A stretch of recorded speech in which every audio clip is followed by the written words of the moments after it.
PDIP menang Pileg, Ganjar kalah Pilpres, ini penjelasan yang sangat masuk akal. Oke, nah sebenarnya apa yang membuat Ganjar ini kalah di wilayahnya sendiri yang ia pimpin? Ya sederhana, sudah kita bicarakan panjang lebar sejak pra pemilu. Ya. Suara Ganjar itu sangat berbasis suara PDIP. Satu. Yang kedua, suara Ganjar juga kebanyakan berasal dari suara pendukung Jokowi di tahun 2019 atau 2014. Ya, benar, gitu. benar. Nah, ketika Jokowi berpihak pada Prabowo 02, ada Gibran juga di situ, ya. Maka para pemilih yang masih tinggal di Ganjar adalah para pemilih PDIP kebanyakan. Itu kalau kita cross analisis itu, pemilih PDIP dengan pemilih presiden, terlihat bahwa kebanyakan pemilih Ganjar adalah pemilih PDIP gitu. Masuk akal. Nah, dicek aja tuh hasil rekap KPU itu. Suara PDIP kan sekitar di Jawa Tengah itu kalau perkiraan quick count sekitar 27, 28. Sementara suara Ganjar di kisaran 33 kan yang diumumkan oleh KPU itu. Jadi memang basis kekuatan sekaligus kelemahan Ganjar adalah dia terlalu berbasis PDIP, tapi karena dia terlalu berbasis PDIP tidak bisa keluar untuk membentuk para pemilih dari partai-partai lain misalnya.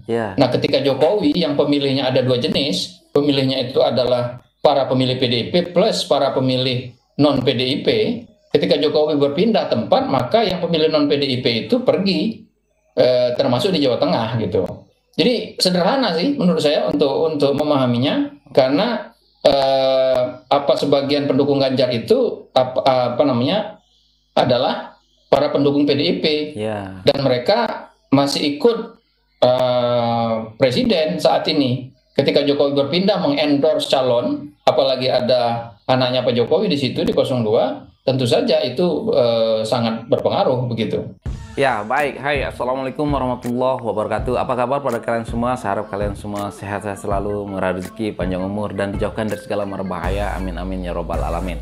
Ya benar ya guys, kalau kita lihat ya, memang senang sekali lah kalau kita lihat kenapa suara Pak Ganjar itu paling rendah, ya ataupun kalah di kandang sendiri di Jawa Tengah ya kan. Karena pemilih Ganjar itu ya hanya kader-kader dan ya simpatisan PDIP saja ya kan. Nah berbeda ya, memang dulu Pak Ganjar ini surveinya paling tinggi sewaktu endorse oleh Pak Jokowi. Yang menaikkan nama Pak Ganjar ini kan Pak Jokowi ya kan, kita tahu sendiri ya kan. Ada yang Pak Jokowi pernah bilang yang rambutnya putih ya kan, banyak sekali lah pokoknya kan. Tetapi setelah Bapak Prabowo mengambil Mas Gibran, jadi daripada itu pendukung Jokowi yang dulunya mendukung Ganjar ya, jadi pindah ke Prabowo ya kan. Dan salah satu menurut saya kenapa Ganjar ini drop sekali suaranya ataupun yang paling rendah, karena bisa dibilang salah mengundang orang juga ya kan. Misalkan waktu kampanye mengundang Butet ya, Butet menjelekkan Pak Jokowi ya kan. Dan mengundang Cak Lontong ya kan, Cak Lontong bisa dibilang emosian ya kan, sewaktu di Jawa Timur kan pernah viral juga videonya, turun lagi elektabilitas Pak Ganjar ya kan.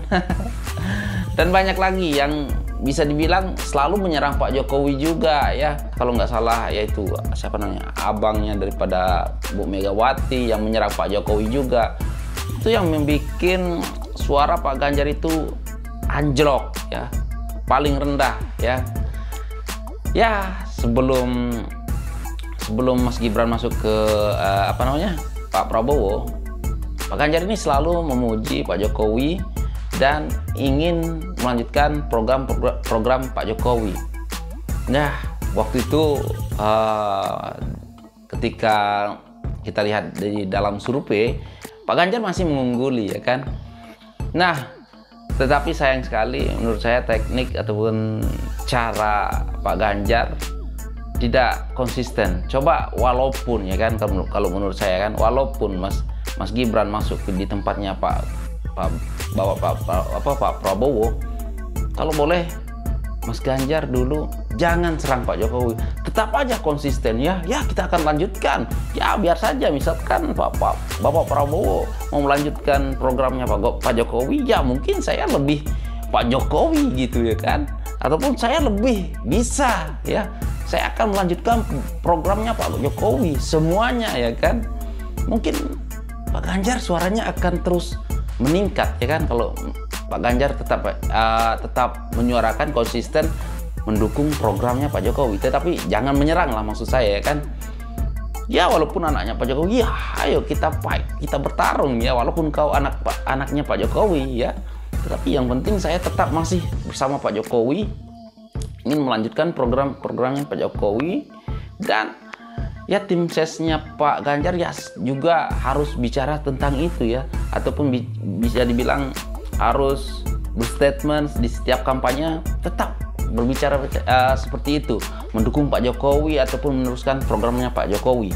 Ya walaupun misalkan ada anaknya Pak Jokowi di sebelah, oh nggak apa-apa, ini kan tentang Indonesia ya kan, terus aja berstatement di setiap pidatonya ya kan, jangan memburukkan Pak Jokowi. Saya rasa Pak Ganjar bisa dibilang akan jadi 2 putaran, karena naik suara Pak Ganjar akan tetap naik stabil ya kan, bisa sampai 40%, dan ya betul akan jadi 2 putaran menurut saya ya.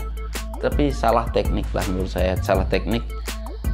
Setelah Mas Gibran masuk ke siapa namanya, Bapak Prabowo, Pak Ganjar mulailah menyerang ya, menyerang Bapak Jokowi ya kan, ya menyerang Bapak Jokowi.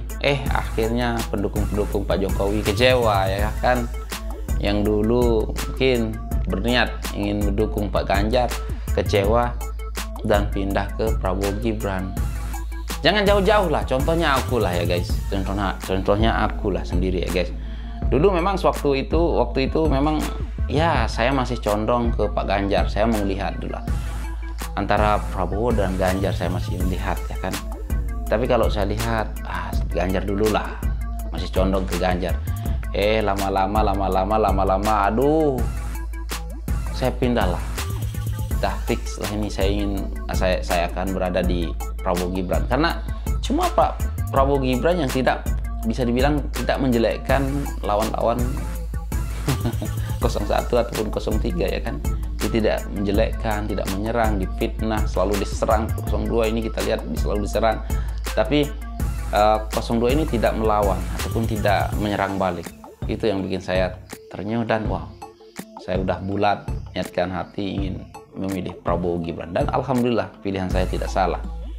Nah jadi, dan yang bikin saya berubah juga karena di kubu 03 ini selalu menyerang Pak Jokowi, dan ya kita kan bisa dibilang dukung setianya Pak Jokowi juga ya kan. Jadi pindah lah kan, mungkin bukan saya aja ya kan, banyak, mungkin ramai yang kayak gitu ya kan.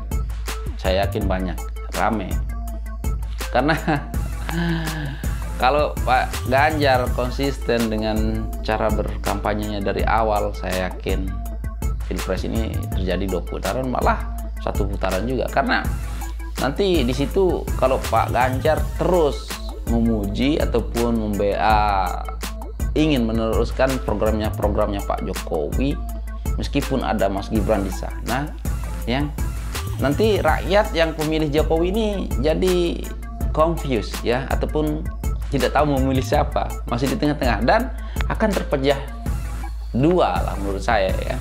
Ya pasti akan terpecah 2 lah ya pendukung Pak Jokowi. Nah tapi benar juga ya apa kata abang kita tadi tuh yang menerangkan, sekarang ini 17% suara Ganjar itu memang itu pemilih PDIP, bukan pemilih presiden. Ya itu murni pemilih PDIP. Itulah menurut saya ya guys. Nah jadi gimana, itu menurut saya ya guys, dan kalau menurut kalian gimana? Nah kalau ada pendapat lain bisa kalian letak di dalam kolom komentar ya kan. Nah sambil menunggu berbuka ya kan, yuk berkomentar ya, dan jangan lupa like juga ya guys. Dan memang ya ada lagi lah video nanti saya akan buat, dan ya kita sampai di sini dulu ya untuk video ini. Coba kalian berkomentar apa yang harus kalian komentari. Menurut saya itu ya, Pak Ganjar anjlok karena merendahkan Pak Jokowi ataupun bisa dibilang menyerang Pak Jokowi ya kan. Seharusnya apa yang saya bilang tadi itu, seharusnya walaupun ada anak Pak Jokowi di kubu Prabowo, udah tetap konsisten ya kan, konsisten. Saya terus akan meneruskan programnya Pak Jokowi ya, dan mungkin saya akan lebih baik daripada Jokowi, ataupun apa yang Pak Jokowi lakukan saya akan tambah, saya akan perbaiki, ya kan? Pastilah itu Pak Ganjar top ya. Oke lah guys, mungkin itu saja lah untuk video kali ini, dan sekian, terima kasih. Assalamualaikum warahmatullahi wabarakatuh. Bye.